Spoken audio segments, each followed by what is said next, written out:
Hello friends, welcome to the success Kendra. Friends देखिए, आज इस सेशन में हम लोग बीपीएससी टीआरई 3.0 यानी कि बीपीएससी टीचर 3.0 जो न्यू वैकेंसी वर्ष 2024 में आई हुई है, जिसका एग्ज़ाम मार्च 2024 में लिया जाएगा।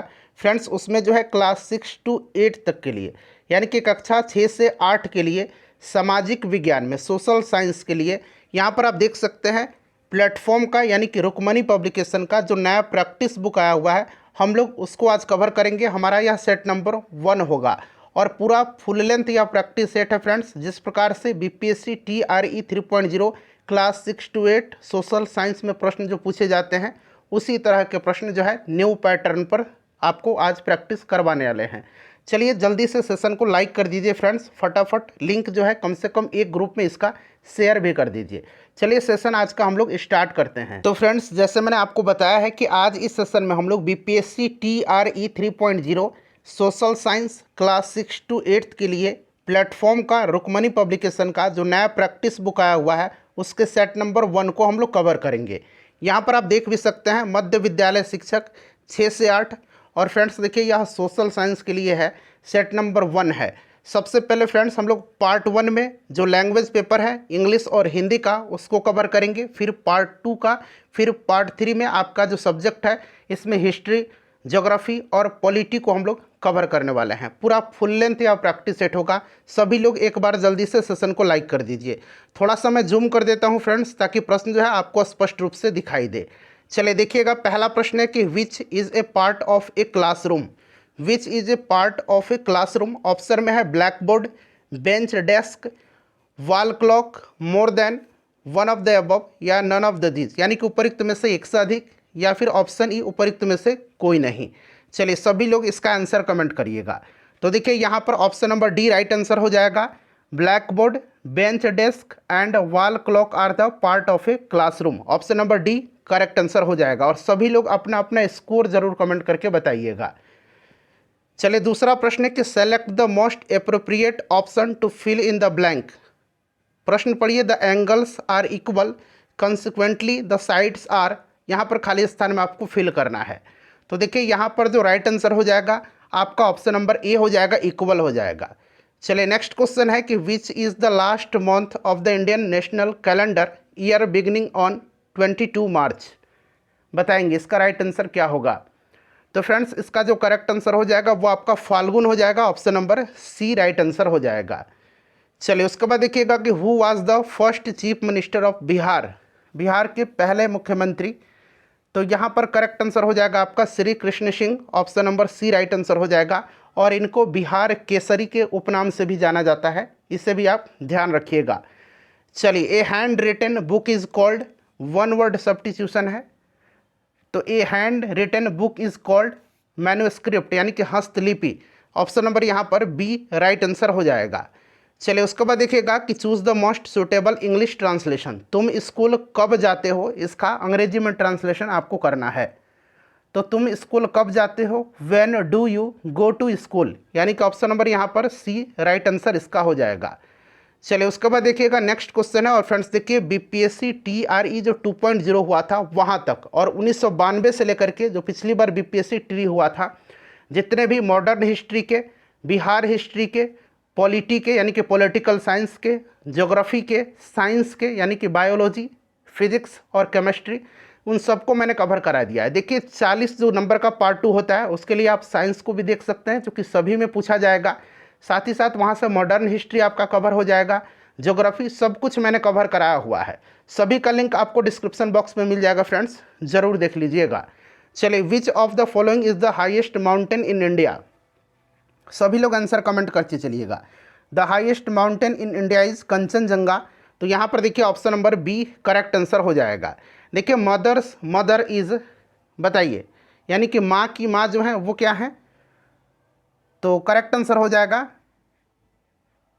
Maternal grand mother. तो यहाँ पर option number A right answer हो जाएगा। चलिए अब यहाँ से क्वेश्चन नंबर 9 से देखिएगा, हिंदी स्टार्ट हो रहा है। मत्सर इस तरह से लिखा गया है, म आधा तो सो और र।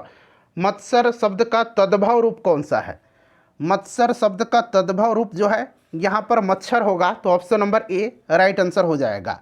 मछली तद्भव शब्द का तत्सम रूप मत्स्य होगा, ठीक है ना, मछली का तद्भव रूप मत्स्य होगा, इसे भी आप ध्यान रखिएगा। चलिए, और मछली जो है, मछली तद्भव शब्द का तत्सम मक्षिका होगा, इस तरह से मैं लिख देता हूँ मक्षिका, ठीक है ना। तो ये सब भी आप ध्यान रख सकते हैं। देखिए, प्रादेशिक शब्द में कौन सा प्रत्यय है, प्रत्यय कौन सा है, तो प्रादेशिक शब्द में इक प्रत्यय है, प्रादेशिक इक प्रत्यय है। तो यहाँ पर देखिए इक प्रत्यय कौन सा हो जाएगा, तो यहाँ पर इक प्रत्यय होगा। तो इक प्रत्यय ऑप्शन में नहीं दिया गया, देखिए ये बड़ी ई करके लिखा गया, तो ये नहीं होगा, इसीलिए ऑप्शन नंबर यहाँ पर ई हो जाएगा, उपरिक्त में से कोई नहीं। चलिए, नेक्स्ट क्वेश्चन है कि दिए गए शब्द में पर्यायवाची शब्द का चयन करें, यानी कि व्यथा का पर्यायवाची शब्द क्या होगा, तो व्यथा का मतलब दुख, पीड़ा, कष्ट, ये सब होता है। तो यहाँ पर देखिए पीड़ा दिया गया है। चलिए, उसके बाद देखिएगा कि गांव वालों ने मिलकर के यह काम पूरा किया, इस वाक्य में मिलकर किस प्रकार का क्रिया विशेषण है। गांव वालों ने मिलकर यह काम पूरा किया, इस वाक्य में मिलकर जो है किस प्रकार का क्रिया विशेषण है, तो यह मिलकर जो है रीतिवाचक क्रिया विशेषण है। तो यहाँ पर देखिए रीतिवाचक क्रिया विशेषण हो जाएगा, रीतिवाचक क्रिया विशेषण, ठीक है ना।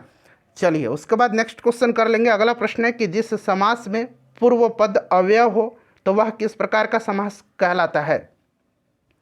तो जिस समास में पूर्व पद अव्यय हो तो वह अव्ययी भाव समास कहलाता है। तो यहाँ पर देखिए अव्ययी भाव समास दिया गया है। चलिए, उसके बाद अगला प्रश्न है कि इनमें से विभत्स रस का अस्थायी भाव क्या है, विभत्स रस का अस्थायी भाव क्या है। तो देखिए फ्रेंड्स, विभत्स रस का अस्थायी भाव जुगुप्सा या घृणा होता है, ठीक है ना। क्या होता है, यहाँ मैं लिख देता हूँ, जुगुप्सा या घृणा होता है। तो यहाँ पर देखिएगा घृणा भी दिया गया है और जुगुप्सा भी दिया गया है, तो एक से अधिक इसका राइट आंसर हो जाएगा, ठीक है ना। श्रृंगार रस का अस्थायी भाव क्या होता है, श्रृंगार रस का, ये तो विभत्स रस का है, श्रृंगार रस का पूछा जाएगा तो रति होता है, श्रृंगार रस का अस्थायी भाव रति होता है, ठीक है ना।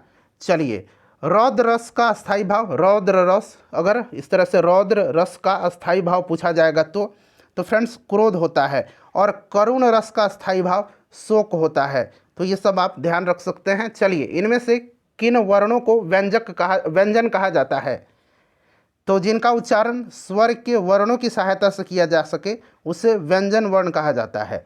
तो यहाँ पर देखिए option number A right answer हो जाएगा। हिंदी वर्णमाला में 11 स्वर हैं, इसे भी आप ध्यान रखिएगा, ठीक है ना।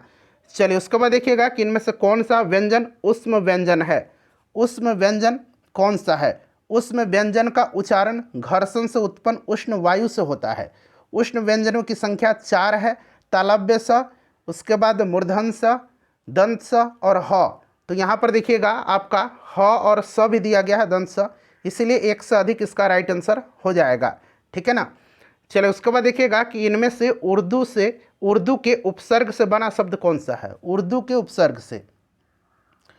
तो यहाँ पर देखिए विकल्प में जो दिया गया है खुशबू शब्द, यह उर्दू के उपसर्ग से बना हुआ है। अच्छा, फारसी शब्द खुश उपसर्ग से बने शब्द का उदाहरण है खुशनसीब, ठीक है ना, खुशहाल, खुश कलम, खुशामद, ये सब ध्यान रखिएगा, ठीक है ना। तो यहाँ पर ऑप्शन नंबर सी हो जाएगा। अभिषेक का संधि विच्छेद है का कौन सा होगा इसमें से, तो अभि प्लस शेक जो होगा ये आपका अभिषेक का संधि विच्छेद होगा, ठीक है ना। चलिए, उसके बाद नेक्स्ट क्वेश्चन है हमारा कि मेरी बहन 10वीं कक्षा में पढ़ती है, इस वाक्य में 10वीं शब्द में कौन सा विशेषण है। तो फ्रेंड्स, मेरी बहन 10वीं कक्षा में पढ़ती है, इस वाक्य में 10वीं शब्द में जो है संख्यावाचक विशेषण है। 10 जो है ये संख्या निरूपित कर रहा है, तो ये आपका संख्यावाचक होगा। चलिए, अगला प्रश्न है क्वेश्चन नंबर 20। नाक दबाने से मुंह खुलता है, इस लोकोक्ति का अर्थ क्या है। नाक दबाने से मुंह खुलता है, इस लोकोक्ति का अर्थ है कठोरता से कार्य को सिद्ध करना, यानी कि कठोरता से कार्य सिद्ध होता है। ऑप्शन नंबर यहाँ पर बी राइट आंसर हो जाएगा। कलेजा मुंह में आना, इसका अर्थ होता है बहुत दुख होना, ठीक है ना। चलिए, उसके बाद नेक्स्ट क्वेश्चन है हमारा कि जो पढ़ा न गया हो, इस वाक्यांश के लिए सही शब्द कौन सा है। जो पढ़ा न गया हो उसके लिए होगा अपठित, क्या होगा, अपठित होगा, ठीक है ना। जिसको पढ़ा ना जा सके, जो पढ़ने योग्य नहीं हो, उसके लिए आपका अपठनीय होगा, ठीक है ना। और फ्रेंड्स, जो कार्य करना कठिन हो उसके लिए दुष्कर एक शब्द होता है, ठीक है। चलिए, अगला प्रश्न है कि आज मुझे थोड़ी सी फुर्सत मिली, इस वाक्य में थोड़ी सी किस प्रकार का विशेषण है। तो देखिए फ्रेंड्स, इसमें जो होगा थोड़ी सी यह परिणामवाचक विशेषण है, थोड़ा सा, ठीक है ना। ऑप्शन नंबर यहाँ पर बी राइट आंसर हो जाएगा। इसमें स्त्रीलिंग शब्द कौन सा है, इसमें से स्त्रीलिंग शब्द जो होगा वो आपका कौन सा होगा। तो देखिए इसमें से अगर हम बात करते हैं स्त्रीलिंग शब्द का, तो रचना शब्द जो है ये स्त्रीलिंग शब्द है। यहाँ पर देखिए रचना राइट आंसर इसका हो जाएगा, ठीक है ना फ्रेंड्स। चलिए उसके बाद देखिएगा कि भ्रमर शब्द का तद्भव रूप कौन सा है। भ्रमर शब्द का, भ्रमर का तद्भव रूप आपसे पूछा जा रहा है, तो फ्रेंड्स ये भौंरा होगा, ठीक है ना। भौंरा राइट आंसर हो जाएगा। चलिए रिक्त स्थान को भरने के लिए उपयुक्त शब्द का चयन करें। कालिदास कवियों, खाली स्थान दिया गया है, श्रेष्ठ हैं, तो कालिदास कवियों में श्रेष्ठ हैं। ऑप्शन नंबर बी यहाँ पर राइट आंसर हो जाएगा। चलिए उसके बाद नेक्स्ट क्वेश्चन हमारा कि दिए गए शब्द का विलोम चुनना है। तम का विलोम शब्द क्या होगा। तो देखिए तम का मतलब अंधकार होता है, तो इसका विलोम प्रकाश होगा, तो यहाँ पर प्रकाश दिया गया है। Option number B right answer हो जाएगा। कहीं कहीं आपको आलोक भी मिलेगा, तो आलोक का मतलब ही प्रकाश ही होता है। चलिए उसके बाद देखिएगा कि दिए गए वाक्यों के लिए एक शब्द दीजिए जिसकी आयु लंबी हो। तो जिसकी आयु लंबी हो उसको दीर्घायु कहा जाता है, दीर्घायु कहा जाएगा, ठीक है ना। अच्छा जिसकी आयु कम है उसको अल्प आयु कहा जाएगा, ठीक है। चलिए उसके बाद नेक्स्ट क्वेश्चन है दिए गए शब्दों के लिए एक शब्द दीजिए। नीचे लिखी हुई, इसके लिए एक शब्द क्या होगा। तो इसका जो राइट आंसर हो जाएगा वो ऑप्शन नंबर सी हो जाएगा, निम्नलिखित। क्या होगा, निम्नलिखित। निम्न मतलब नीचे लिखी हुई, ठीक है ना। स्वलिखित मतलब खुद से लिखा हुआ, हस्तलिखित मतलब हाथ से लिखा हुआ, और ऊपर लिखित मना ऊपर लिखा हुआ, उपलिखित, ठीक है ना। ऊपर लिखित यहाँ पर देख सकते हैं। दिए गए शब्द के पर्यायवाची शब्द का चयन करें। केशव, केशव का पर्यायवाची शब्द नारायण, दामोदर, पीताम्बर, गोविंद, गोपाल, ये सब होता है। तो ऑप्शन नंबर गोपाल देखिए यहाँ पर दिया गया है, ठीक है ना फ्रेंड्स। चलिए एक मिनट रुक जाइए। तो मैंने अभी बताया माधव भी है, इसमें माधव शब्द भी दिया गया है, ठीक है। तो एक से अधिक इसका राइट आंसर होना चाहिए। सही वर्तनी वाले शब्द का चयन करें। तो इसमें से देखिए दुह स्वप्न जो है यह वाला आपका ऑप्शन सी, ये आपका करेक्ट दिया गया है, ठीक है ना फ्रेंड्स। चलिए तो ये आपका लैंग्वेज वाला पोर्शन कंप्लीट हो गया। अब यहाँ से हम लोग जो पार्ट 2 है सामान्य अध्ययन का उसको कंप्लीट करेंगे। आप किसी भी सब्जेक्ट से हैं, आपको हिंदी मतलब जो हिंदी अंग्रेजी लैंग्वेज है वो आपको सेम ही रहेगा, और जो पार्ट 2 है सामान्य अध्ययन वो सभी के लिए सामान्य रहेगा। चलिए उसके बाद देखिएगा अगला प्रश्न है 31 नंबर है, और पार्ट 2 का है यह कि भारत का कुल क्षेत्रफल कितना है। भारत का कुल क्षेत्रफल कितना है। तो 32,87,263 वर्ग किलोमीटर, यानी कि अगर हम बात करें तो ये आपका कितना होगा 3.287 मिलियन वर्ग किलोमीटर। तो ये लगभग आपका 3.33 मिलियन वर्ग kilometre, option A right answer हो जाएगा, ठीक है ना। और देखिए भारत का दक्षिणतम बिंदु इंदिरा पॉइंट है जो ग्रेट निकोबार के दक्षिण में स्थित है, ठीक है। इसे भी आप ध्यान रखेंगे। और इंदिरा पॉइंट को पहले पिग्मेलियन कहा जाता था। नेक्स्ट क्वेश्चन कर लेंगे, अगला प्रश्न है हमारा। और जो भारत का जो आपका कुल भौगोलिक क्षेत्रफल है यह आपका विश्व के कुल भौगोलिक क्षेत्रफल का 2.42% है, इसे भी आप ध्यान रखिएगा। नर्मदा नदी का उद्गम स्थल कहाँ पर है। नर्मदा नदी का उद्गम स्थल, तो नर्मदा नदी आपको पता है मध्य प्रदेश में अमरकंटक की पहाड़ी से निकलती है। नर्मदा नदी विंध्यन पर्वत और सतपुड़ा पर्वत के बीच पूरब से पश्चिम की ओर बहती है, ठीक है। और नर्मदा नदी अरब सागर के खंबात की खाड़ी में जाकर के गिरती है। तो यहाँ पर देखिएगा अमरकंटक की पहाड़ी नहीं दिया गया है, तो ऑप्शन ई हो जाएगा उपरोक्त में से कोई नहीं। चलिए नेक्स्ट क्वेश्चन है कि निम्न में से कौन परियोजना बेतवा नदी पर है। बेतवा नदी पर इस पर कौन सी परियोजना है। तो ये माता टीला परियोजना है, ठीक है ना। अच्छा मंडी परियोजना जो है ये व्यास नदी पर है। तिलैया परियोजना जो है तिलैया परियोजना यह आपका बराकर नदी पर झारखंड में स्थित है, ठीक है। चलिए नेक्स्ट क्वेश्चन करेंगे कि निम्नांकित में कौन मानव निर्मित झील है। मानव निर्मित झील इसमें से कौन सा है। तो देखिए गोविंद बल्लभ पंत सागर जो झील है यह मानव निर्मित झील है। साथ ही साथ यहाँ पर आप देखेंगे अगला जो मैं आपको बता रहा हूँ पेरियार झील, पेरियार झील भी यह भी मानव निर्मित झील है। गोविंद बल्लभ पंत सागर जो है फ्रेंड्स यह उत्तर प्रदेश में रिहंद नदी पर बनाया गया है, और रिहंद नदी आपको पता है सोन नदी की सहायक नदी है।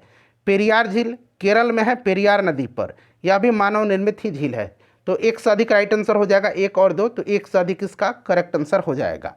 और देखिए फ्रेंड्स चिल्का झील की बात करते हैं तो यह एक प्रकार का लैगून झील है, और यह उड़ीसा में है, ठीक है ना। और पुलिकट झील जो है पुलिकट झील, एक मिनट रुकिए, गलत मैंने लगा दिया, गोविंद सागर और पेरियार होगा। यहाँ पर देखिए पुलिकट झील जो है, पुलिकट झील, तो पुलिकट झील आंध्र प्रदेश और तमिलनाडु की बॉर्डर पर स्थित है और यह भी एक प्रकार का प्राकृतिक लैगून झील है। एक से अधिक राइट आंसर हो जाएगा इसका। देखिए दूध सागर जलप्रपात किस राज्य में स्थित है? दूध सागर जलप्रपात जो है यह किस राज्य में स्थित है? तो ये मांडवी नदी पर है, गोवा राज्य में है, ठीक है ना। तो option number B right answer इसका हो जाएगा। देखिए निम्न में से कौन जेट स्ट्रीम भारत में दक्षिण पश्चिम मानसून के लिए एक उत्तरदायी कारक है? बताइए। तो देखिए उष्ण कटिबंधीय पूर्वी जेट स्ट्रीम जो है यह आपका भारत में दक्षिण पश्चिम मानसून के लिए उत्तरदायी कारक है। तो ऑप्शन नंबर यहाँ पर ए राइट आंसर हो जाएगा, ठीक है। जेट स्ट्रीम पृथ्वी के जलवायु को प्रभावित करने वाला एक कारक है। चलिए, और भारतीय मानसून को भी प्रभावित करने वाला जेट स्ट्रीम एक कारक होगा, इसीलिए इसे भी आप ध्यान रखिएगा। देखिए भारत में सबसे अधिक भू क्षेत्र पर कौन मृदा पाई जाती है, किस प्रकार की मिट्टी पाई जाती है? तो आपको भी पता है जलोढ़ मिट्टी पाई जाती है। लगभग 40% भू क्षेत्र पर भारत के जलोढ़ मिट्टी पाया जाता है। तो यहाँ पर जलोढ़ मिट्टी हो जाएगा, option number A right answer हो जाएगा। देखिए निम्नांकित में कौन बहुउद्देशीय परियोजना महाराष्ट्र राज्य में स्थित है? तो इसमें से देखिए महाराष्ट्र में जो है, अच्छा दुलहस्ती परियोजना के बारे में जान लीजिए, यह चिनाब नदी पर है जम्मू कश्मीर में। अच्छा पोंग परियोजना जो है, पोंग परियोजना यह ब्यास नदी पर है हिमाचल प्रदेश में। तो हो गया आपका कोयना बच गया, कोयना परियोजना जो है यह कोयना नदी पर महाराष्ट्र में है। चलो उसके बाद देखिए शिवालिक पर्वत श्रेणी की उपस्थिति बिहार के किस ओर है? शिवालिक पर्वत श्रेणी की उपस्थिति, तो देखिए फ्रेंड्स राइट आंसर बिहार के उत्तर पश्चिम भाग में स्थित है, ठीक है ना। शिवालिक श्रेणी हिमालय की सबसे दक्षिणी श्रेणी है, इसे भी आप ध्यान रखिएगा, ठीक है ना। और शिवालिक श्रेणी के एक छोटे भाग की उपस्थिति बिहार के उत्तर पश्चिम भाग में अर्थात पश्चिम चंपारण जिला में है। क्लियर। चलिए नेक्स्ट क्वेश्चन कर लेंगे, अगला प्रश्न हमारा। तो यहाँ पर राइट आंसर आपका ऑप्शन नंबर सी हो जाएगा। क्वेश्चन नंबर 40 है कि पबना विद्रोह जो है ये कब हुआ था? पबना विद्रोह जो है यह 1873 से 1876 के दरमियान हुआ था। और देखिए पबना विद्रोह जमींदारों के विरुद्ध किसानों का एक विद्रोह था, ठीक है। और यह विद्रोह जो हुआ था यह किसान विद्रोह तत्कालीन बंगाल के यूसुफ शाही परगना में पबना क्षेत्र में हुआ था, ठीक है। राइट आंसर इसका क्या हो जाएगा? और इस विद्रोह के नेता ईशान चंद्र राय थे, option number B correct answer हो जाएगा। स्वामी दयानंद सरस्वती का वास्तविक नाम क्या था? तो मूल शंकर नाम था। और 1875 में इन्होंने जो है आर्य समाज की स्थापना किया था। वेदों की ओर लौटो का नारा इन्हीं का है, ठीक है ना, याद रखिएगा। और सत्यार्थ प्रकाश इनकी पुस्तक का नाम है, ये भी आप ध्यान रखेंगे। चलिए क्वेश्चन नंबर 42 करेंगे अब यहाँ से कि ब्रिटिश शासनकाल में कलकत्ता मदरसा की स्थापना किसके द्वारा किया गया था? तो 1781 ईस्वी में बंगाल के गवर्नर जनरल वारेन हेस्टिंग्स द्वारा कलकत्ता मदरसा का स्थापना किया गया था, ठीक है। चलिए, और वाराणसी में संस्कृत विद्यालय की स्थापना 1791 ईस्वी में जोनाथन डंकन ने किया था। एशियाटिक सोसाइटी ऑफ बंगाल की स्थापना 1784 में सर विलियम जोन्स ने किया था। तो ये सभी भी आप ध्यान रखेंगे। भारत की शिक्षा पर चार्ल्स वुड का डिस्पैच जो था यह किस वर्ष आया था? वुड डिस्पैच की बात हो रही है, तो ये लॉर्ड डलहौजी के समय में 1854 में आया था, ठीक है ना। 1854 इसका राइट आंसर हो जाएगा, ऑप्शन नंबर सी, ठीक है ना फ्रेंड्स, ध्यान रखिएगा। और चार्ल्स वुड डिस्पैच को भारतीय शिक्षा का मैग्ना कार्टा भी कहा जाता है, तो इसे भी आप ध्यान रखेंगे। चलिए उसके बाद देखिएगा कि भारत में पहला समाचार पत्र कहाँ से प्रकाशित हुआ था? तो देखिए फ्रेंड्स भारत में पहली बार समाचार पत्र निकालने का श्रेय आयरिश जेम्स ऑगस्टस हिकी को जाता है, ठीक है ना फ्रेंड्स, ध्यान रखिएगा। बंगाल गजट आपको याद भी होगा। और देखिए अब भारत में पहला समाचार पत्र का प्रकाशन कोलकाता में हुआ था, ठीक है ना फ्रेंड्स। चलिए तो यहाँ पर option number A right answer हो जाएगा। किसके द्वारा लंदन में इंडियन होम रूल सोसाइटी की स्थापना किया गया था? तो लंदन में इंडियन होम रूल सोसाइटी की स्थापना 1905 में जो है श्यामजी कृष्ण वर्मा के द्वारा किया गया था, option number C right answer इसका हो जाएगा। चलिए नेक्स्ट क्वेश्चन है कि किस वर्ष दादा भाई नौरोजी ब्रिटिश पार्लियामेंट के हाउस ऑफ कॉमन्स के सदस्य चुने गए थे? बताइए, पहले भारतीय भी थे ये।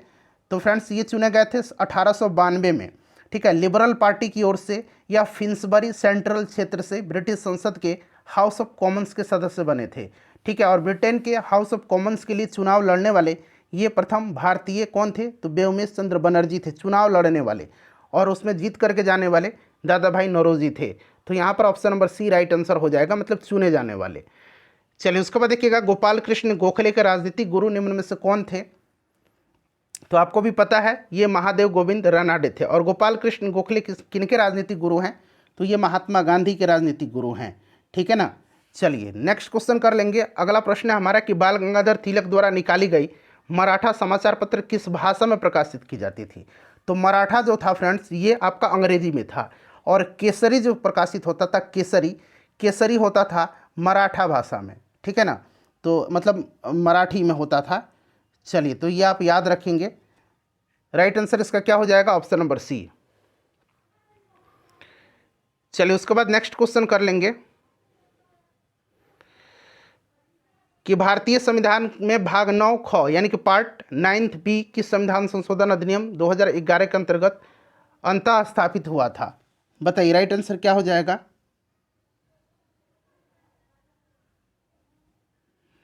तो फ्रेंड्स ये आपका 97वां संविधान संशोधन था, 97th, ठीक है ना। तो यहाँ पर option number C correct answer हो जाएगा। चलिए अगला प्रश्न देखिए नेक्स्ट क्वेश्चन है कि भारत में पंचवर्षीय योजना के इतिहास में किस अवधि को पहली योजना अवकाश यानी कि प्लान हॉलीडे के रूप में दर्शाया जाता है? तो फ्रेंड्स यहाँ पर ध्यान दीजिएगा, भारत के पंचवर्षीय योजना के इतिहास में 1966 से 1969 के बीच का जो समय है इसको पहली योजना अवकाश यानी कि इसको प्लान हॉलीडे के रूप में जाना जाता है।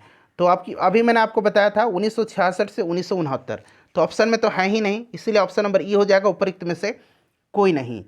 चलिए उसके बाद देखिएगा, मैथ का प्रश्न जो भी है मैं आपको आंसर बताते चलता हूँ, ठीक है। अगर मैथ भी सॉल्व करने लगूंगा तो वीडियो बहुत ज़्यादा लंबी हो जाएगी। पीडीएफ आपको टेलीग्राम पर मिलेगा, टेलीग्राम से जुड़ जाइए, लिंक आपको डिस्क्रिप्शन बॉक्स में मिल जाएगा। सिंपल सा क्वेश्चन है मैथ का, आप लोग इजीली इसको सॉल्व भी कर सकते हैं। यहाँ पर देख लीजिए, मैं हिंट्स दे देता हूँ थोड़ा सा कि मनीष की उम्र जो है कह रहा है कि सतीश की आयु गौतम से 2 वर्ष अधिक है, जिसकी आयु मनीष की आयु से 2 गुना है। यानी कि मनीष का आप x मान लीजिए, गौतम का उम्र क्योंकि 2 गुना है 2 गुना हो जाएगा, तो सतीश की उम्र क्या है? 2 वर्ष अधिक है। किससे? तो सतीश की उम्र जो है या गौतम से 2 वर्ष अधिक है, तो 2x + 2 हो जाएगा। फिर कह रहा है सतीश, गौतम और मनीष की आयु का कुल योग 27 है, यानी कि सबको जोड़ दीजिएगा तो ये 27 आ रहा है। तो यहाँ से x आप निकाल सकते हैं, ठीक है ना। जब x निकाल देंगे तो आप किसी की भी आयु निकाल लेंगे।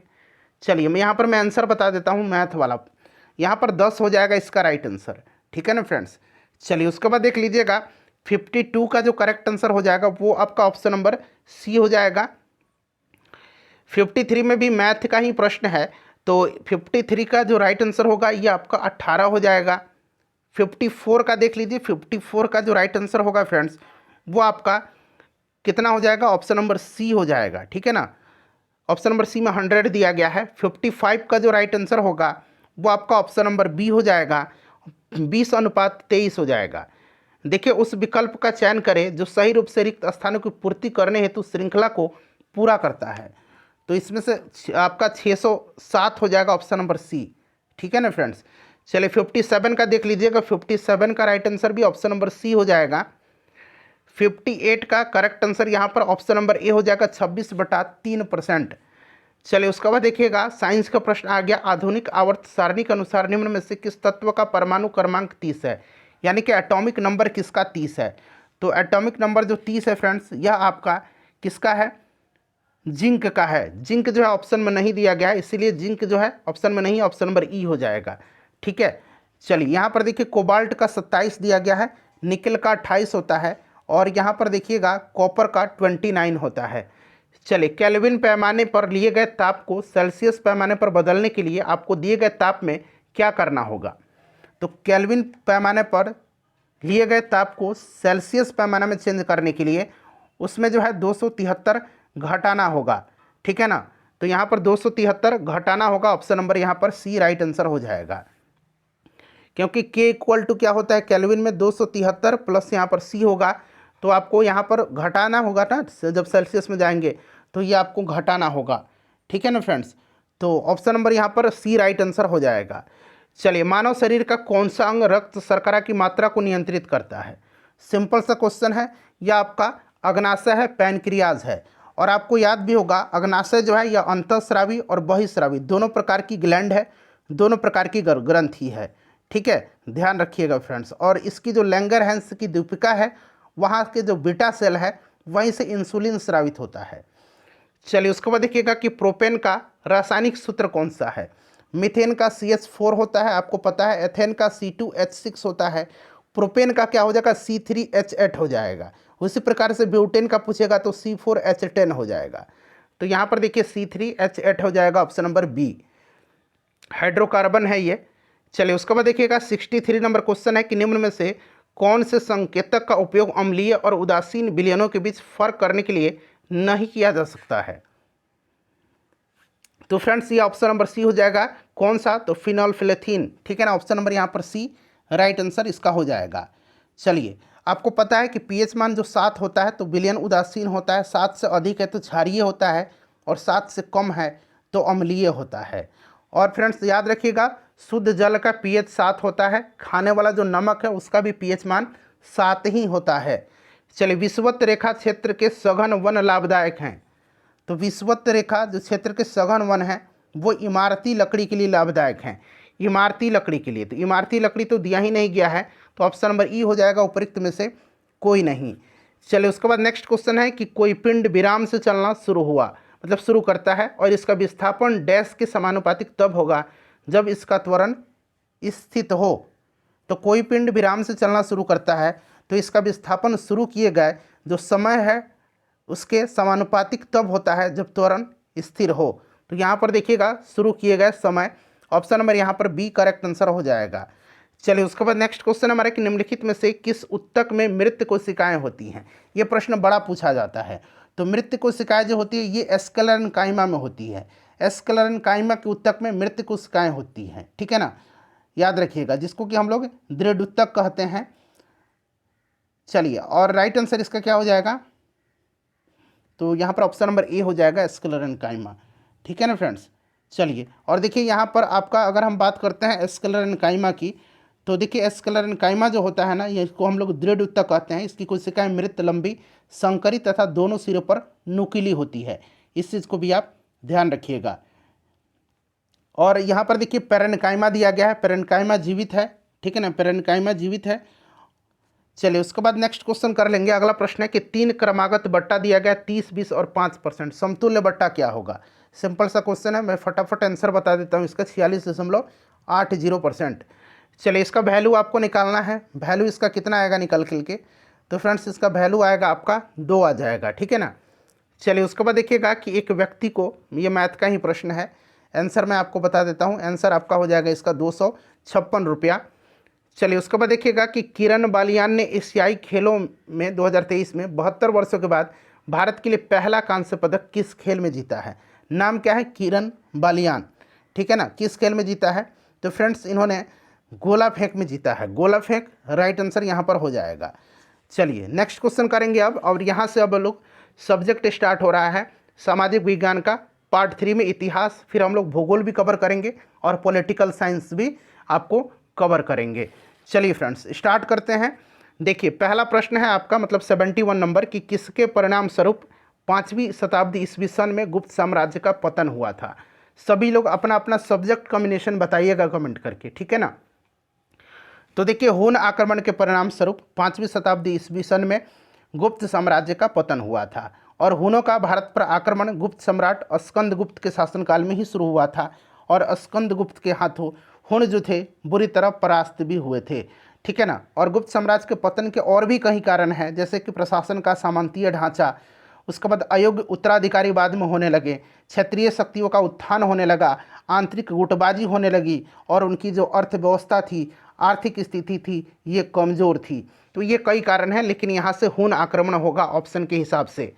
चलिए 72 नंबर है। आप लोग मॉडर्न हिस्ट्री वाला मैराथन क्लास जो मैंने कराया हुआ है 3 घंटे का, उसको ज़रूर देखिएगा। चलिए वास्को डी गामा ने भारत की खोज कब किया था, मतलब समुद्री जो यात्रा था ये भारत को पहुंचा था, समुद्री मार्ग की खोज कहिए। तो फ्रेंड्स ये 1498 में, ये आपको याद होगा, ज़्यादा यहाँ पर एक्सप्लेन करने की ज़रूरत नहीं है। देखिए गौतम बुद्ध ने धर्मचक्र परिवर्तन कहाँ से आरंभ किया था, तो इन्होंने धर्मचक्र परिवर्तन आरंभ किया था सारनाथ से। सारनाथ में इन्होंने पहला उपदेश दिया था, वहीं धर्मचक्र परिवर्तन कहलाया। तो सारनाथ ऑप्शन में नहीं दिया गया है, ठीक है ना, तो उपयुक्त में से कोई नहीं। सारनाथ या ऋषि पत्तनम दोनों नाम याद रखना है आपको, ठीक है ना फ्रेंड्स। चलिए मुगल प्रशासन में मनसबदारी प्रणाली का परिवर्तन किसके द्वारा किया गया था? तो फ्रेंड्स ये अकबर के द्वारा किया गया था। ठीक है ना, मनसबदारी प्रथा जो थी ये अकबर ने 1574 में मनसबदारी प्रणाली को 1574 में लागू किया था। चलिए नेक्स्ट क्वेश्चन कर लेंगे। अगला प्रश्न है हमारा कि निम्न में से किस अंग्रेज व्यक्ति ने पहली बार श्रीमद् भगवत गीता का अनुवाद अंग्रेजी में किया था? बड़ा महत्वपूर्ण प्रश्न है। तो फ्रेंड्स ये किया था चार्ल्स विल्किंस ने। चार्ल्स विल्किंस जो था इसने किया था। ठीक है ना। और विलियम जोन्स ने कालिदास की प्रसिद्ध रचना अभिज्ञान शाकुंतलम का पहली बार अंग्रेजी में अनुवाद किया था। कौन? पहले इसका आंसर देखिए, चार्ल्स विल्किंस हो जाएगा। और विलियम जोन्स जो था ये कालिदास की जो रचना अभिज्ञान शाकुंतलम इसकी पहली बार अंग्रेजी में अनुवाद किया था। ठीक है। चलिए, किस शासक को विक्रमादित्य की उपाधि दिया गया है? तो देखिए, सम्राट हेमचंद्र और चंद्रगुप्त द्वितीय इनको विक्रमादित्य की उपाधि दी गई है। तो यहाँ पर देखिएगा हेमचंद्र और चंद्रगुप्त द्वितीय, तो एक से अधिक इसका राइट आंसर हो जाएगा। चलो उसके बाद देखिएगा कि एलिफेंटा में चट्टान काटकर बनाए गए प्रसिद्ध मंदिर जो है यह निम्न में से संबंधित है। तो फ्रेंड्स यह राष्ट्रकूट शासक से संबंधित है, राष्ट्रकूट वंश से संबंधित है। तो यहाँ पर देखिए राष्ट्रकूट हो जाएगा। ठीक है ना फ्रेंड्स, याद रखिएगा राष्ट्रकूट। चलिए, राष्ट्रकूट वंश का संस्थापक पूछा जाएगा तो दंती दुर्ग था, दंती दुर्ग याद रखिएगा। 1906 ईस्वी में कांग्रेस के वार्षिक अधिवेशन की अध्यक्षता किसने किया था? तो 1906 में जो हुआ था ये कलकत्ता में हुआ था और इसकी अध्यक्षता दादा भाई नौरोजी ने किया था। तो यहाँ पर देखिए दादा भाई नौरोजी होगा, कलकत्ता में हुआ था। निम्नलिखित में से कौन खुदाई खिदमतगारों के अहिंसक आंदोलन के संस्थापक थे? खुदाई खिदमतगार, तो ये खान अब्दुल गफ्फार खान थे। इनको सीमांत गांधी के नाम से भी जाना जाता है। तो खान अब्दुल गफ्फार खान हो जाएगा। देखिए चोल काल के दौरान यहाँ पर देखिएगा मुरविंद वेलम और अरैयार किसकी उपाधियाँ थी? बताइए। तो चोल काल में जो था ये आपका मुविंद वेलम और अरैयार ये धनी भूमि स्वामी की जो थे उनकी उपाधियाँ थी। तो धनी भूस्वामियों की उपाधियाँ थी। ठीक है ना फ्रेंड्स, ध्यान रखिएगा। चलिए उसके बाद अगला प्रश्न करेंगे। और स्थानीय स्वशासन चोल प्रशासन की प्रमुख विशेषता थी, इस चीज़ को याद रखेंगे आप, इम्पॉर्टेंट है। ठीक है। चलिए, विजयालय जो था, विजयालय ये चोल वंश का संस्थापक था। तंजौर हुआ करती थी इनकी राजधानी चोलों की। 1290 से 1320 के दौरान किस वंश ने दिल्ली पर शासन किया था? तो देखिए 1206 से लेकर के 1206 से 1290 तक जो था ये गुलाम वंश था। और 1290 से 1320 जो था ये आपका खिलजी वंश था। ठीक है ना। उसके बाद 1320 से 1414 तक, ठीक है ना, 1414 तक जो था, 1414 तक ये कौन सा वंश था? तो ये तुगलक वंश था। फिर आपका 14 से 51 तक, ठीक है ना, 1414 से 1451 तक जो था ये आपका सैयद वंश था। और आखिरी में 1451 से 1526 तक जब बाबर आक्रमण किया उस समय तक किसका? लोधी वंश का शासन था। चलिए, तो ये आपका राइट आंसर खिलजी हो जाएगा। देखिए यहाँ पर खाली स्थान दिया गया वेद, मैंने कौन सा वेद चारों वेदों में सबसे छोटा है, यह हिंदू परंपरा में एक दिव्य स्थिति रखता है और धुनों और मंत्रों का संग्रह है। सिंपल सा क्वेश्चन है, राइट आंसर बताइए सभी लोग। तो ये सामवेद है। सामवेद को भारतीय संगीत का जनक कहा जाता है। सामवेद का दो प्रमुख उपनिषद याद रखेंगे, छांदोग्य और जैमिनीय। ठीक है ना, छांदोग्य और जैमिनीय। तो यहाँ पर सामवेद हो जाएगा। चलिए उसके बाद ऋग्वेद सबसे प्राचीन वेद है। ठीक है ना, और यह एक ऐसा वेद है जो ऋचाओं में बद्ध है, आपको भी पता है। चलिए नेक्स्ट क्वेश्चन कर लेंगे कि अमेरिकी उपनिवेशों का सेनापति कौन था? अमेरिकी उपनिवेशों का सेनापति कौन था? तो जॉर्ज वाशिंगटन थे। ठीक है ना, जॉर्ज वाशिंगटन के नेतृत्व में अमेरिका इन्होंने ही नेतृत्व किया था। और ये आपको पता है कि ब्रिटिश सेना का नेतृत्व उस समय लॉर्ड कॉर्नवालिस ने किया था। चलिए, तो यहाँ पर ऑप्शन नंबर ए हो जाएगा। देखिएगा, पुष्टि मार्ग नामक भक्ति संप्रदाय के संस्थापक निम्नलिखित में से कौन थे? पुष्टि मार्ग नामक भक्ति संप्रदाय के संस्थापक कौन थे? तो फ्रेंड्स इसके संस्थापक वल्लभाचार्य थे। कौन थे? वल्लभाचार्य थे। ऑप्शन नंबर यहाँ पर बी जो होगा राइट आंसर हो जाएगा। चलिए, और देखिए द्वैतवाद, द्वैतवाद देख लीजिए, द्वैतवाद के प्रवर्तक माधवाचार्य थे। ठीक है ना। चलिए, विशिष्ट द्वैतवाद के प्रवर्तक रामानुजाचार्य थे और अद्वैतवाद के प्रवर्तक निम्बकाचार्य थे। तो ये सब आप याद रखिएगा। ठीक है ना। चलिए, अपनी साहित्यिक कृतियों के लिए प्रसिद्ध बाणभट्ट किसके शासनकाल के दौरान प्रसिद्ध हुए थे? बाणभट्ट, तो ये हर्ष के दरबारी कवि थे बाणभट्ट। ठीक है ना, हर्षवर्धन यहाँ पर राइट आंसर हो जाएगा। चलिए उसके बाद देखिएगा कि प्राचीन शहर हम्पी, खाली स्थान दिया गया, साम्राज्य की राजधानी थी। तो हम्पी जो थी फ्रेंड्स यह विजयनगर साम्राज्य की राजधानी थी, तुंगभद्रा नदी के तट पर थी, इसे भी आप ध्यान रखेंगे। तो ये आपका विजयनगर हो जाएगा। तो विजयनगर ऑप्शन में नहीं है, इसलिए उपरोक्त में से कोई नहीं राइट आंसर हो जाएगा। देखिए उसके बाद देखिए अंग्रेजों द्वारा पहली फैक्ट्री की स्थापना 1651 में किस नदी के किनारे की गई थी? तो 1651 में हुगली नदी के किनारे की गई थी, ठीक है ना, हुगली नदी के किनारे। तो हुगली नदी याद रखिएगा। और दक्षिण भारत में अंग्रेजों ने अपनी प्रथम व्यापारिक कोठी की स्थापना 1611 में मसूलीपट्टनम में किया था, 1611 में। तो ये हुगली राइट आंसर होगा। निम्नलिखित नेताओं में से कौन काकोरी ट्रेन डकैती मामले में अभियुक्त नहीं थे? बताइए। 9 अगस्त 1925 को सहारनपुर लखनऊ लाइन को काकोरी जाने वाली 8 डाउन ट्रेन को सफलतापूर्वक लूटा था हिंदुस्तान रिपब्लिकन एसोसिएशन के क्रांतिकारियों ने। और फ्रेंड्स इसमें से अगर हम बात करते हैं तो देखिए काकोरी ट्रेन एक्शन इसका नाम कर दिया गया है। और इसमें से 17 लोगों को जो है सजाएं दी गई थी, 4 को आजीवन कारावास और राम प्रसाद बिस्मिल, अशफाक उल्ला खान, रोशन सिंह, राजेंद्र लहिड़ी को क्रमशः गोरखपुर, फैजाबाद, नैनी और गोंडा में फांसी दिया गया था। इस चीज़ को याद रखिएगा। तो यहाँ पर देखिएगा भगत सिंह इसमें नहीं थे, ठीक है। चलिए उसके बाद नेक्स्ट क्वेश्चन हमारा कि ईरान का प्रसिद्ध चित्रकार अब्दुल समद जो था यह किसके निमंत्रण पर भारत आया था? तो फ्रेंड्स ये हुमायूं के निमंत्रण पर भारत आया था, ठीक है ना। और अकबर के दरबार के प्रसिद्ध चित्रकार अब्दुल समद था, इस चीज़ को भी आपने पढ़ा होगा। तो आया था यह हुमायूं के निमंत्रण पर, ठीक है ना। चलिए हुमायूं नामा किसने लिखा है? गुलबदन बेगम ने लिखा है। ये प्रश्न बन सकता है, याद रखिएगा। देखिए अशोक के साम्राज्य के निम्नलिखित में से किस भाग में उनके शिलालेख खरोष्टी लिपि में लिखे गए हैं? खरोष्टी लिपि में, बताइएगा, खरोष्टी लिपि में। तो देखिए अशोक के साम्राज्य का जो उत्तर पश्चिम भाग था वहाँ पर जो शिलालेख मिले हैं ये खरोष्टी लिपि में है, उत्तर पश्चिमी भाग में, ठीक है ना फ्रेंड्स, ध्यान रखिएगा। चलिए उसके बाद देखिए अशोक के शिलालेख ब्राह्मी, खरोष्टी, ग्रीक और अरमाइक लिपि का प्रयोग हुआ था उसमें, इस चीज़ को आप जानते भी हैं। अशोक पहला शासक था मतलब भारत के जिन्होंने शिलालेख लिखने की शुरुआत किया था। देखिए गौतमी पुत्र सातकर्णी किस राजवंश का शासक था? तो फ्रेंड्स यह किस सातवाहन वंश का शासक था? सातवाहन वंश का शासक था। सीमुक जो था, सीमुक सातवाहन वंश का संस्थापक था, तो ये आपका सातवाहन हो जाएगा। और ब्राह्मणों को भूमि अनुदान देने की प्रथा ये सातवाहन वंशों ने ही शुरू किया था, इस चीज़ को ध्यान रखिएगा। देखिए फ्रेंड्स अगला प्रश्न है हमारा कि अष्टांगिक मार्ग यानी कि 8 प्रकार के पथ का तत्वज्ञान निम्नलिखित में से किसके द्वारा प्रतिपादित किया गया था?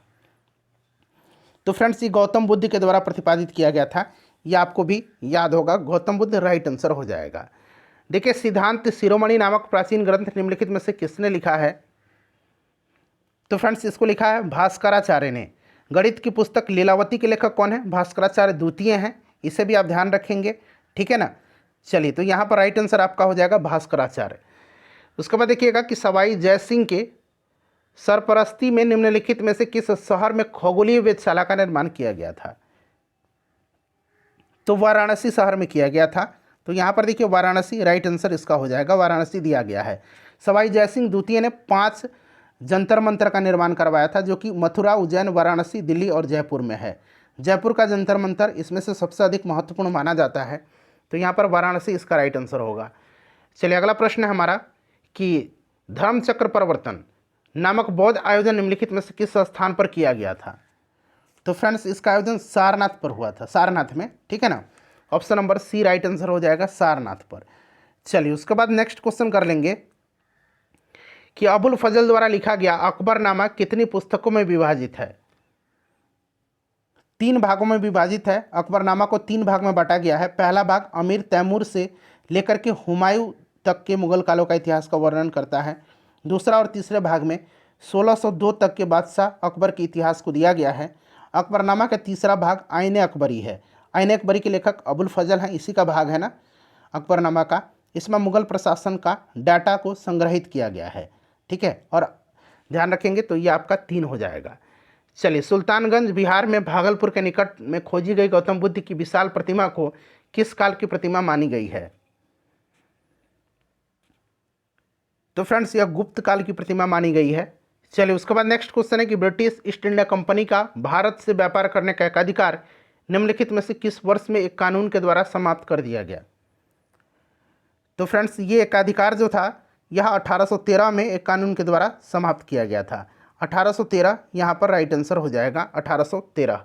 तो 1813 तो ऑप्शन में है ही नहीं, उपरोक्त में से कोई नहीं होगा। देखिए 1192 ईस्वी में तराई के द्वितीय युद्ध में पृथ्वीराज चौहान को निम्नलिखित में से किसने पराजित किया था? तो 1192 में तराइन का पहला युद्ध हुआ था, ठीक है ना, और 1191 में पहला युद्ध हुआ था। तो पहला युद्ध में जो है आपको पता है पृथ्वीराज चौहान और मोहम्मद गोरी के बीच हुआ था, और इसमें जो है आपको पृथ्वीराज चौहान ने मोहम्मद गोरी को हराया था। और दूसरा हुआ था 1192 में, इसमें पृथ्वीराज चौहान जो है हार गए थे, ठीक है ना। तो यहाँ पर देखिए पृथ्वीराज चौहान को किसने पराजित किया था? तो गोरी ने किया था। चलो उसके बाद नेक्स्ट क्वेश्चन हमारा कि समुद्री उत्पाद निर्यात विकास प्राधिकरण MPEDA, ठीक है ना, पूछा गया इसकी स्थापना वर्ष बताइए। तो इसका हेडक्वार्टर देखिए कोची में है और 1972 में इसकी स्थापना किया गया था, और इसका उद्देश्य मत्स्य पालन सहित समुद्री भोजन के निर्यात को बढ़ावा देना है। तो option number A right answer हो जाएगा। निम्नलिखित प्रसिद्ध चित्रकारों यानी कि पेंटर्स में से किसने भारत में 20वीं शताब्दी के सबसे बेहतरीन भवनों में से एक बेल्जियम दूतावास के वास्तुकार के रूप में भी किया था? बताइए। तो फ्रेंड्स ये सतीश गुजराल हैं, वास्तुकार सतीश गुजराल, याद रखिएगा। चलिए उसके बाद नेक्स्ट क्वेश्चन कर लेंगे। अच्छा, जो नया संसद भवन बना है उसके वास्तुकार कौन है? उनका नाम आप कमेंट करके मुझे बताइएगा, ठीक है ना। चलिए उसके बाद देखिएगा कि भारत सरकार अधिनियम, मतलब कौन सा अधिनियम के द्वारा ब्रिटिश भारत के प्रांतों के लिए द्विशासन यानी कि दोहरी सरकार की प्रणाली की शुरुआत की गई? तो फ्रेंड्स यह आपका हो जाएगा 1919 का ऑप्शन नंबर ए, जिसको कि हम लोग मॉन्टेग्यू चेम्सफोर्ड अधिनियम भी कहते हैं, और द्वैध शासन का जनक लियोनेस कार्टिस को कहा जाता है। इस चीज़ को भी आप ध्यान रखिएगा। चलिए उसके बाद नेक्स्ट क्वेश्चन हमारा कि लास्ट सफर किसने चित्रित किया है? लास्ट सफर जो है यह लियोनार्डो दा विंसी की है। तो यहाँ पर देखिए Leonardo da Vinci right answer हो जाएगा, ठीक है ना। चलिए और एक है आपका लास्ट जजमेंट जो है ये माइकल एंजेलो की कृति है, माइकल एंजेलो की चित्र है लास्ट जजमेंट। चलिए उसके बाद देखिएगा कि टेराकोटा, आर्मी टेराकोटा, ठीक है ना, कि मूर्तियों का एक संग्रह किस देश के पहले सम्राट की सेनाओं को दर्शाता है? तो फ्रेंड्स यह चीन के, ठीक है ना, चीन के पहले जो सम्राट है उनकी सेनाओं को दर्शाता है। तो यहाँ पर राइट आंसर आपका ये हो जाएगा चीन। चलिए 105 नंबर है कि श्रीलंका जब सिलोन था को किस वर्ष डोमिनियन ऑफ सिलोन के रूप में स्वतंत्रता प्रदान किया गया था? तो 1948 में डोमिनियन ऑफ सिलोन के रूप में स्वतंत्रता श्रीलंका को प्रदान किया गया था, ठीक है ना। और श्रीलंका ने 1972 में डोमिनियन ऑफ सिलोन को समाप्त करके गणतंत्र घोषित किया था अपने को। चलिए और 1972 में लंका नाम रखा गया था, और फिर 1978 में इसका नाम श्रीलंका कर दिया गया था। श्रीवर्धनापुरा कोट्टे जो है अभी श्रीलंका की राजधानी है, याद रखिएगा। ऑप्शन नंबर ए हो जाएगा इसका आंसर।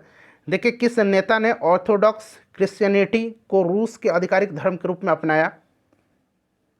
तो ये व्लादिमीर द ग्रेट था, व्लादिमीर द ग्रेट, ठीक है ना। तो यहाँ पर देखिए व्लादिमीर द ग्रेट हो जाएगा। 1961 में बेलग्रेड में गुटनिरपेक्ष आंदोलन का पहला सम्मेलन हुआ, कितने देशों ने भाग लिया था? 1961 में गुटनिरपेक्ष आंदोलन की स्थापना किया गया था। इसका हेडक्वार्टर जो है इंडोनेशिया के जकार्ता में है, और देखिएगा उसमें जो 25 कंट्रीज़ थे, 25 देश थे, इन्होंने जो पहला सम्मेलन हुआ था गुटनिरपेक्ष का बेलग्रेड में, उसमें भाग लिया था। देखिए धर्म सुधार का जो अग्रदूत है ये किसको कहा जाता है? तो मार्टिन लूथर को धर्म सुधार आंदोलन का अग्रदूत माना जाता है, मार्टिन लूथर किंग, ठीक है ना। तो यहाँ पर देखिए मार्टिन लूथर दिया गया है। चलिए आधुनिक चीन का संस्थापक किसको माना जाता है? तो फ्रेंड्स ये sun यat-sen को, इनको चीन का राष्ट्रपिता भी कहा जाता है। नेक्स्ट क्वेश्चन है कि मेसोपोटामिया यूरोपीय लोगों के लिए क्यों महत्वपूर्ण था? बताइए क्यों महत्वपूर्ण था मेसोपोटामिया? तो इसलिए महत्वपूर्ण था क्योंकि इसका ओल्ड टेस्टामेंट में संदर्भ है, ठीक है ना। तो ऑप्शन नंबर यहाँ पर बी राइट आंसर हो जाएगा इसका, ठीक है ना। चलिए अब यहाँ से ज्योग्राफी का स्टार्ट हो रहा है। दक्षिण पश्चिम मानसून में हवा किस ओर बहती है? देखिए दक्षिण पश्चिम जो मानसून है इसी से भारत में सबसे ज़्यादा वर्षा होती है, लगभग 80% यानी कि अधिकांश वर्षा होती है, ठीक है। और दक्षिण पश्चिम मानसून में हवा समुद्र से भूमि की ओर बहती है, हवा समुद्र से भूमि की ओर बहती है। देखिए कर्क रेखा निम्नलिखित में से किस राज्य से नहीं गुजरती है? तो कर्क रेखा 8 राज्यों से गुजरती है। राज्यों का नाम भी याद रखना आपको, राजस्थान, गुजरात, मध्य प्रदेश, छत्तीसगढ़, झारखंड, पश्चिम बंगाल, त्रिपुरा और मिजोरम। ठीक है, 23.5 डिग्री उत्तरी अक्षांश को कर्क रेखा कहा जाता है। ऑप्शन नंबर सी हो जाएगा, उड़ीसा से नहीं गुजरती है। देखिए, प्रायद्वीपीय भूमि का एक फैलाव होता है जो लगभग पूरी तरह से घिरा होता है। प्रायद्वीपीय भूमि का एक फैलाव होता है जो लगभग पूरी तरह से घिरा होता है, तो यह जल से पूरी तरह से घिरा होता है। ठीक है ना, याद रखिएगा, इंपॉर्टेंट है। चले, अच्छा, एक प्रश्न पूछा जाता है कि मेघालय का पठार जो है यह किसका विस्तार है? तो प्रायद्वीपीय पठार का विस्तार है, मेघालय का पठार। ठीक है ना। चलिए, उसके बाद नेक्स्ट क्वेश्चन करेंगे 74 नंबर। यहाँ से मतलब ये आपका ज्योग्राफी का है, जो आपका सब्जेक्ट कॉम्बिनेशन है उसमें से चुनना। आप लोग अपना कॉम्बिनेशन बताइएगा। देखिए, कूनो राष्ट्रीय उद्यान कहाँ पर है? कूनो जो है ये मध्य प्रदेश में है। ठीक है ना, मध्य प्रदेश में है, याद रखिएगा, मध्य प्रदेश राइट आंसर हो जाएगा। उपरोक्त में से कोई नहीं, यहाँ पर मध्य प्रदेश ऑप्शन में नहीं दिया गया है।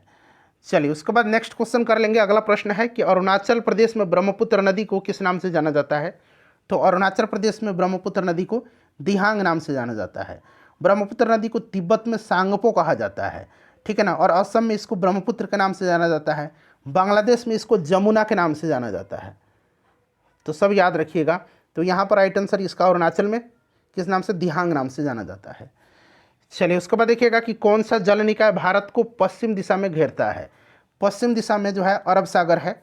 ठीक है ना, तो अरब सागर यहाँ पर राइट आंसर हो जाएगा।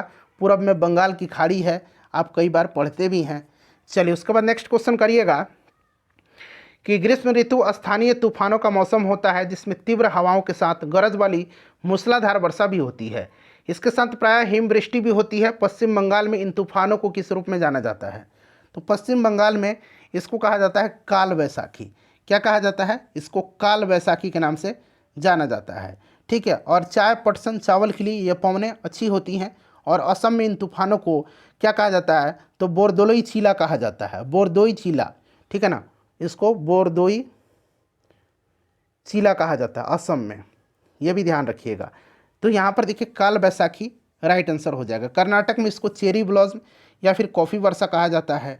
ठीक है, नेक्स्ट क्वेश्चन है कि निम्नलिखित में से कौन सा एस आकार का महासागर है? तो एस आकार का जो है वो आपका अटलांटिक है। ठीक है ना, अटलांटिक महासागर याद रखिएगा।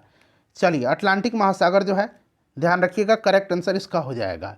तो अटलांटिक करेक्ट आंसर हो जाएगा। देखिए, भारत में उस स्थान की पहचान करें जहां से उष्णकटिबंधीय चक्रवात उत्पन्न होते हैं। तो भारत में बंगाल की खाड़ी और हिंद महासागर से उष्णकटिबंधीय चक्रवात उत्पन्न होते हैं, बंगाल की खाड़ी और हिंद महासागर से। चलिए फ्रेंड्स, नेक्स्ट क्वेश्चन हमारा कि पृथ्वी के वायुमंडल में अनुमानित रूप से कितने प्रतिशत बार आर्गन है? तो आपको पता है नाइट्रोजन 78.08% है, ऑक्सीजन लगभग 21%, 20.95% है, आर्गन लगभग 1% है, 0.93%, लगभग 1%। ऑप्शन नंबर ए यहाँ पर राइट आंसर हो जाएगा। चलिए, सौरमंडल का सबसे बाह्यतम ग्रह निम्नलिखित में से कौन सा है? सबसे वातमय ग्रह है, वातमय ग्रह है। ठीक है ना, वातमय पूछा गया है। तो वातमय ग्रह नेपच्यून है। ठीक है, और यह नीले रंग का ग्रह होता है और सर्वाधिक ठंडा ग्रह है। तो यहाँ पर ऑप्शन नंबर ए हो जाएगा। चलिए, उसके बाद नेक्स्ट क्वेश्चन कर लेंगे कि भारत के उत्तरी मैदान पूरी तरह से किस मिट्टी से जो है निर्मित है? तो उत्तरी मैदान जलोढ़ मिट्टी से निर्मित है। तो जलोढ़ मिट्टी राइट आंसर हो जाएगा। काली मिट्टी को रेगुर मिट्टी कहा जाता है, ये प्रश्न ऑलरेडी पूछ लिया गया है बीपीएससी ट्री में। ठीक है, चलिए, निम्नलिखित में से कौन सी गंगा नदी की सहायक नदी है? तो गंगा की सहायक नदी की इसमें से बात करते हैं तो एक से अधिक होगा। रामगंगा और काली नदी गंगा की सहायक नदी है। ठीक है ना, तो यहाँ पर रामगंगा, काली, एक से अधिक इसका राइट आंसर हो जाएगा। पेनगंगा जो है, पेनगंगा आप यहाँ पर देख रहे हैं, पेनगंगा यह गोदावरी की सहायक नदी है। ठीक है ना। चलिए, उसके बाद देखिए निम्नलिखित में से कौन सा महासागर दुनिया में तीसरा सबसे बड़ा महासागर है?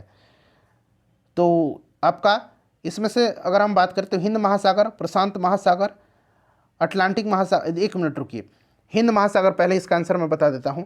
उसके बाद देखिए प्रशांत और अटलांटिक की तुलना में यह बेहद छोटा है और औसत गहराई भी इसका 3741 मीटर है। चलिए, नेक्स्ट क्वेश्चन कर लेंगे। और सबसे बड़ा जो है, सबसे विशाल प्रशांत महासागर है, पृथ्वी का सबसे विशाल और गहरा महासागर है। चलिए, उसके बाद देखिएगा 85 नंबर कि भारत के उत्तरी मैदान पूरी तरह से किस मिट्टी से निर्मित है? शायद प्रश्न रिपीट हो रहा है क्या? नहीं, जलोढ़ मिट्टी से। हाँ, प्रश्न रिपीट हो गया लेकिन नंबर जो है बदला हुआ है, तो जलोढ़ मिट्टी होगा। निम्नलिखित में से कौन सी पहाड़ियाँ मेघालय में स्थित नहीं है?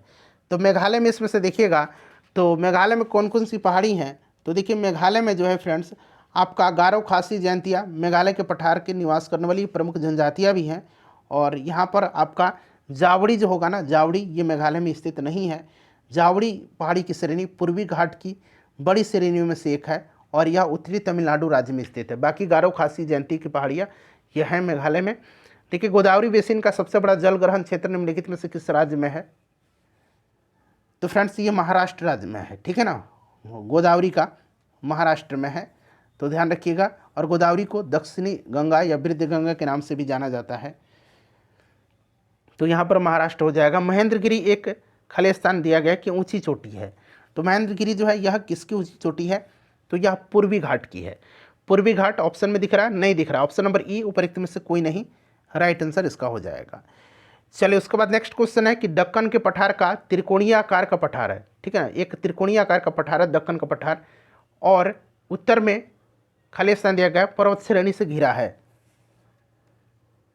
तो यह सतपुड़ा पर्वत श्रेणी से घिरा हुआ है, सतपुड़ा राइट आंसर हो जाएगा। दक्कन के पठार के उत्तर पश्चिम में सतपुड़ा है और विंध्याचल है, और उत्तर में महादेव एवं मकालू है, और पूर्व में पूर्वी घाट और पश्चिम घाट सीमाएं बनाती हैं, तो यहाँ पर ऑप्शन नंबर ए हो जाएगा।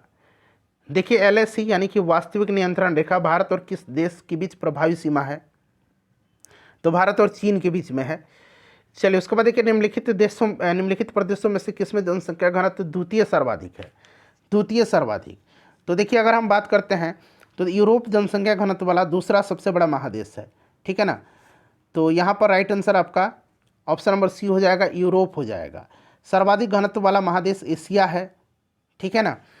चलिए उसके बाद देखिएगा कि जास्कर नदी निम्नलिखित में से किस नदी की सहायक नदी है, जास्कर जो है ना यह सिंधु नदी की सहायक नदी है, जास्कर किसकी है, सिंधु की सहायक नदी है जास्कर। चलिए उसके बाद देखिए निम्नलिखित में से किस राज्य की सीमा पश्चिम बंगाल राज्य से नहीं लगती है, पश्चिम बंगाल से जो है किसकी सीमा नहीं लगती है, तो देखिए अगर इसमें से हम बात करते हैं तो देखिए पश्चिम बंगाल से जो है आपका यहाँ पर मेघालय की सीमा नहीं लगती है, मेघालय की सीमा नहीं लगती है। अच्छा, बांग्लादेश के साथ अंतर्राष्ट्रीय सीमा बनाने वाले कौन कौन से राज्य हैं, तो पश्चिम बंगाल, असम, मेघालय, त्रिपुरा और मिजोरम है, ठीक है ना, इस चीज़ को आप ध्यान रखिएगा। चलिए नेपाल के साथ उत्तराखंड, उत्तर प्रदेश, बिहार, पश्चिम बंगाल और सिक्किम है। देखिए डाफला की पहाड़ियाँ मुख्य रूप से किस राज्य में व्याप्त हैं, तो डाफला की पहाड़ी जो है यह मुख्य रूप से किस राज्य में है, तो फ्रेंड्स ये अरुणाचल प्रदेश में है। कहाँ पर, अरुणाचल प्रदेश में। देखिए निम्नलिखित में से किस राज्य में देखिए मैक्लोडगंज नाम का एक प्रसिद्ध पर्वतीय स्थल अवस्थित है, तो फ्रेंड्स ये कहाँ पर है, हिमाचल प्रदेश में है। चलिए हिमाचल प्रदेश में राइट आंसर हो जाएगा। चलिए अगला प्रश्न कर लेंगे, नेक्स्ट क्वेश्चन है हमारा, यहाँ से देखिएगा कि निम्नलिखित में से किस प्रकार की मृदा में सूक्ष्म कणों का अनुपात बड़े कणों की अपेक्षाकृत अधिक होता है, तो देखिए चिकनी मिट्टी में सूक्ष्म कणों का अनुपात जो होता है बड़े कणों की अपेक्षा अधिक होता है, और यह मुख्यतः एल्युमिनियम के सिलिकेट एवं अन्य बहुसिलिकेट का मिश्रण होता है, तो राइट आंसर यहाँ पर ऑप्शन नंबर ई हो जाएगा, चिकनी मिट्टी, ठीक है ना, चिकनी मिट्टी करेक्ट आंसर हो जाएगा। और देखिए बलुई दोमट मिट्टी की जल धारण क्षमता सबसे कम होती है, बलुई दोमट मिट्टी की, ध्यान रखिएगा, ठीक है ना फ्रेंड्स। चलिए उसके बाद अगला प्रश्न कर लेंगे, नेक्स्ट क्वेश्चन है हमारा कि भारत विश्व के कुल भौगोलिक क्षेत्रफल का कितना प्रतिशत है, निकटतम बताना है आपको, तो मैंने आपको बताया ही था कि 2.4% है, तो यहाँ पर देखिए 2 निकटतम में आपका राइट आंसर हो जाएगा, क्योंकि यहाँ निकटतम कह रहा है पूर्ण संख्या में। कुल क्षेत्रफल की दृष्टि से भारत का सबसे छोटा केंद्र शासित प्रदेश, सबसे छोटा केंद्र शासित प्रदेश जो है यह आपका कौन सा हो जाएगा, राइट आंसर इसका क्या हो जाएगा, लक्षद्वीप है, तो लक्षद्वीप तो ऑप्शन में है ही नहीं, तो इसीलिए ऑप्शन नंबर ई उपरोक्त में से कोई नहीं होगा। सबसे बड़ा केंद्र शासित प्रदेश क्षेत्रफल के दृष्टिकोण से जम्मू कश्मीर है, और जनसंख्या के दृष्टिकोण से सबसे बड़ा दिल्ली है, ठीक है। चलिए अगला प्रश्न करेंगे कि वर्ग किलोमीटर भूमि क्षेत्र के हिसाब से भारत दुनिया का सबसे बड़ा देश है कौन सा, तो भारत जो है दुनिया का 7वां सबसे बड़ा देश है, तो 7वां राइट आंसर हो जाएगा। लेकिन निम्नलिखित में से कौन सी प्रमुख नदी एक पूर्व की ओर बहने वाली नदी नहीं है, एक पूर्व की ओर बहने वाली नदी नहीं है, तो देखिए इसमें से अगर हम बात करते हैं तो नर्मदा नदी पूर्व की ओर बहने वाली नदी नहीं है, यह पश्चिम दिशा में बहने वाली नदी है, ठीक है ना। और नर्मदा जो है ये आपका डेल्टा का निर्माण नहीं करती हैं, एस्चुरी का निर्माण करती है, इसलिए ध्यान रखिएगा। चलिए, मांडवी सागर तट कहाँ पर स्थित है? तो मांडवी जो है ना, यह आपका मांडवी सागर तट गुजरात में स्थित है, गुजरात में। उज्जैन जो है किस नदी की पूर्व की ओर मालवा के पठार पर स्थित है? तो उज्जैन जो है ये शिप्रा नदी के पूर्व की ओर मालवा के पठार पर स्थित है, और उज्जैन में कुंभ मेला इसी नदी के किनारे भी लगता है। तो यहाँ पर देखिए शिप्रा नदी दिया गया है। चलिए, विश्व जल दिवस प्रतिवर्ष कब मनाया जाता है? तो फ्रेंड्स, ये 22 मार्च के दिन मनाया जाता है, और 1993 में पहली बार मनाया गया था। देखिए, काकरापार सिंचाई परियोजना जो है किस नदी पर है? काकरापार। तो काकरापार जो है फ्रेंड्स ये गुजरात में है, इस चीज़ को ध्यान रखिएगा। और यह तापी नदी पर है, ठीक है ना, तापी नदी पर है। तो यहाँ पर देखिए ऑप्शन सी राइट आंसर हो जाएगा। देखिए, पंजाब हिमालय किन नदियों के मध्य स्थित है? पंजाब हिमालय। तो पंजाब हिमालय जो है ये सिंधु और सतलज नदी के मध्य में है, सिंधु और सतलज का, ठीक है। कुमायूं हिमालय जो है ये सतलज और काली नदी के बीच में स्थित है, कुमायूं हिमालय, ठीक है। नेपाल हिमालय जो है ये नेपाल हिमालय काली और तीस्ता नदी के बीच में है, और असम हिमालय जो है तीस्ता और दिहांग के बीच में असम हिमालय है। चलिए, नेक्स्ट क्वेश्चन करेंगे कि पंग लहाबसोल का पूर्व प्रमुख से संपूर्ण खालिस्तान दिया गया में मनाया जाता है। पर्व है ये, पर्व फेस्टिवल। पंग पहालबसोल का पर्व प्रमुख रूप से संपूर्ण किस राज्य में मनाया जाता है? सिक्किम में मनाया जाता है, ठीक है ना। ये फेस्टिवल है पंग लहाबसोल, ठीक है।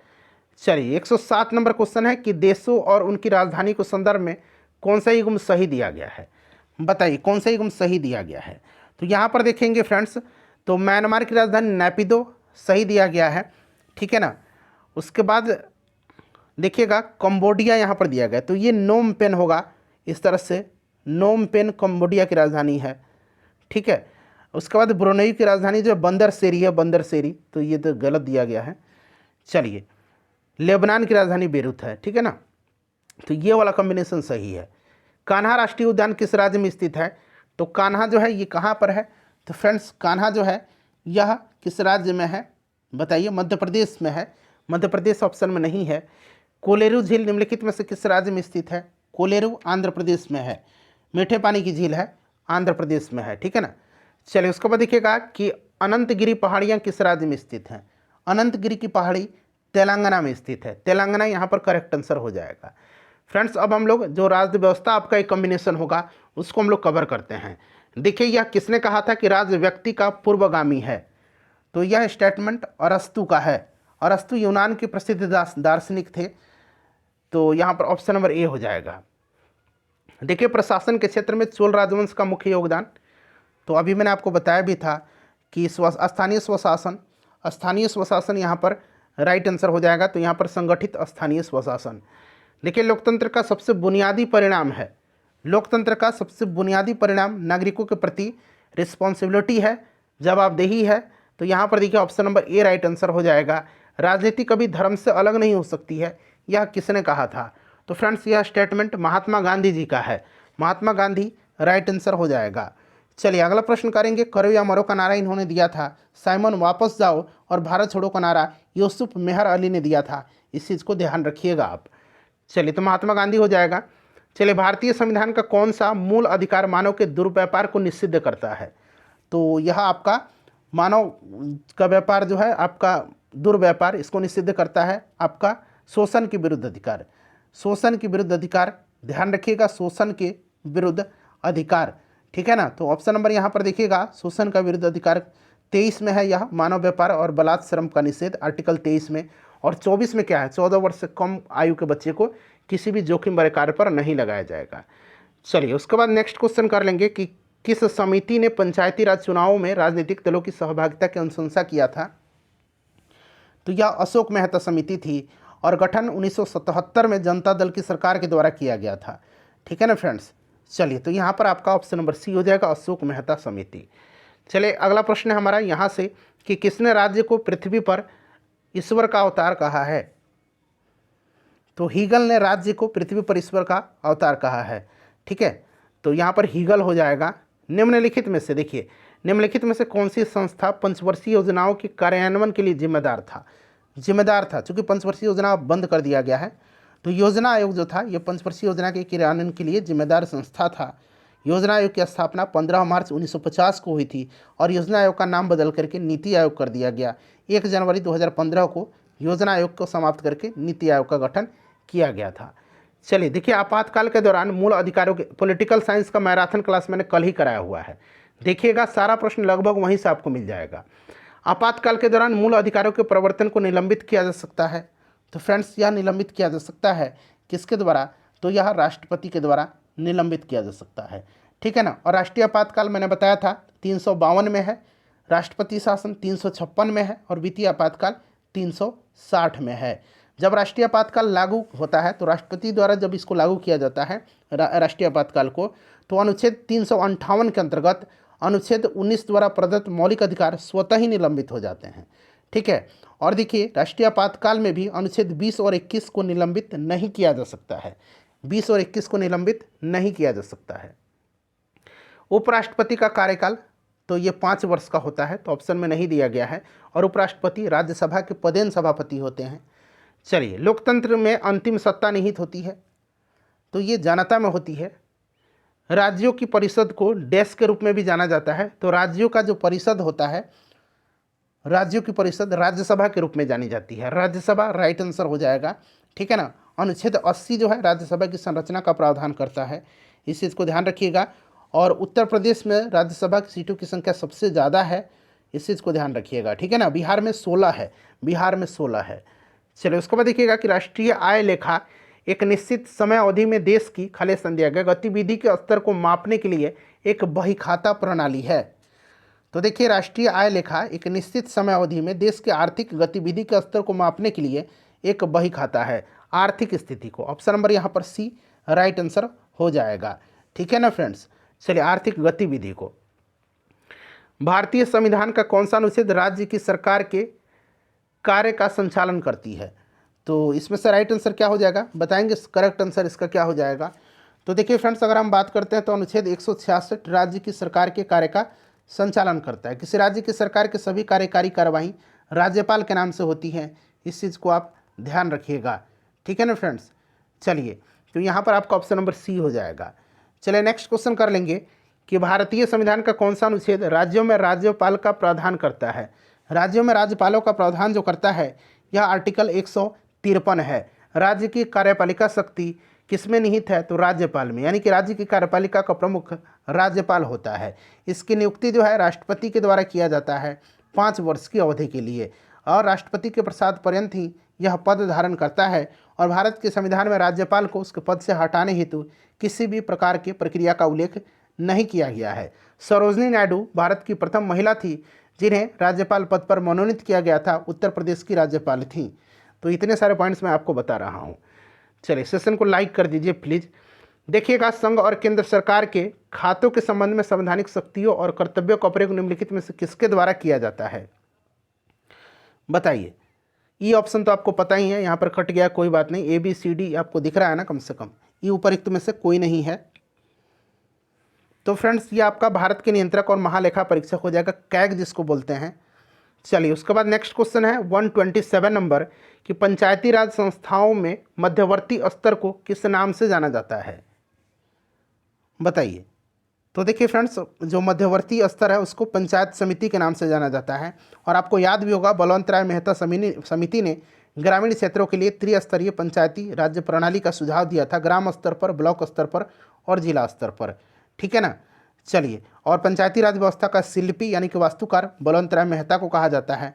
और पंचायती राज का उद्घाटन 2 अक्टूबर 1959 को राजस्थान के नागौर से तत्कालीन प्रधानमंत्री पंडित जवाहरलाल नेहरू जी ने किया था। 73वां संविधान संशोधन द्वारा पंचायती राज को संवैधानिक दर्जा प्राप्त हुआ था। लॉर्ड रिपन को भारत में स्थानीय स्वशासन का जनक माना जाता है। भारत के राष्ट्रपति का चुनाव लड़ने के लिए अधिकतम आयु कितनी है?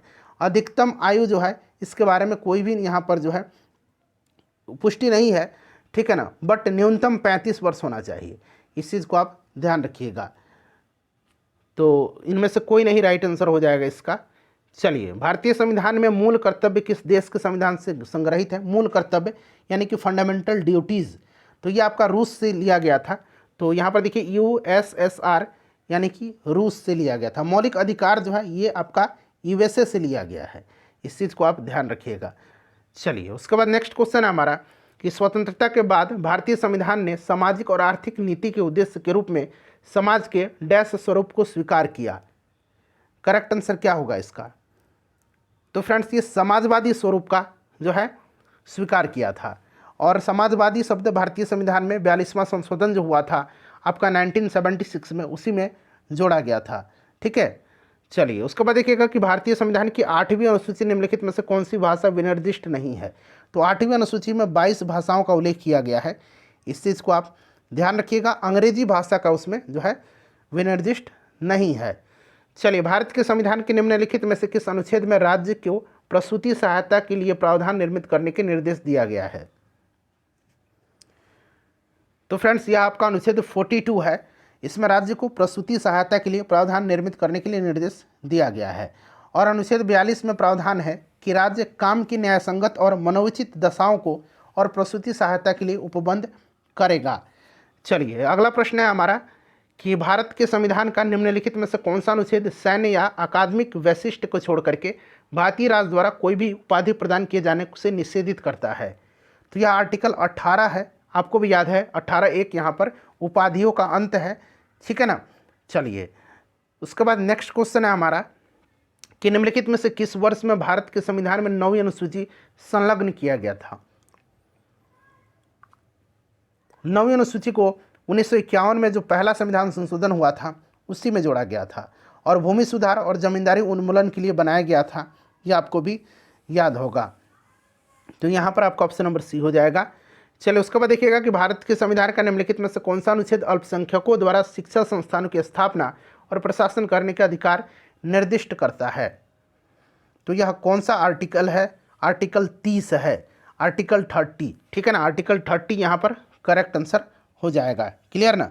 चलिए आर्टिकल 27 में धार्मिक अभिवृद्धि के लिए व्यय धनराशि पर कर से छूट का प्रावधान किया गया है। आर्टिकल 28 में शिक्षण संस्थानों में धार्मिक शिक्षा या धार्मिक उपासना पर प्रतिबंध लगाया गया है। और आर्टिकल 29 आपको याद होगा अल्पसंख्यक वर्गों के भाषा, लिपि और संस्कृति के हितों के संरक्षण का वर्णन किया गया है। देखिए भारतीय संविधान का अनुच्छेद 21 और निम्नलिखित में से किस वर्ष में समावेशित किया गया था? शिक्षा का अधिकार है यह।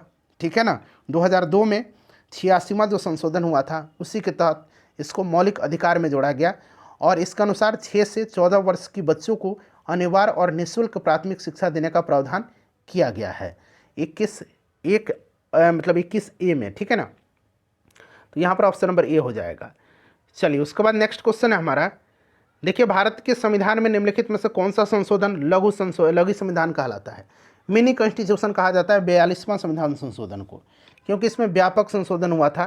तो 1976 वाला 42वां संविधान संशोधन। भारतीय संविधान के निम्नलिखित अनुच्छेदों में से कौन सा राष्ट्रीय अनुसूचित जाति आयोग से संबंधित है?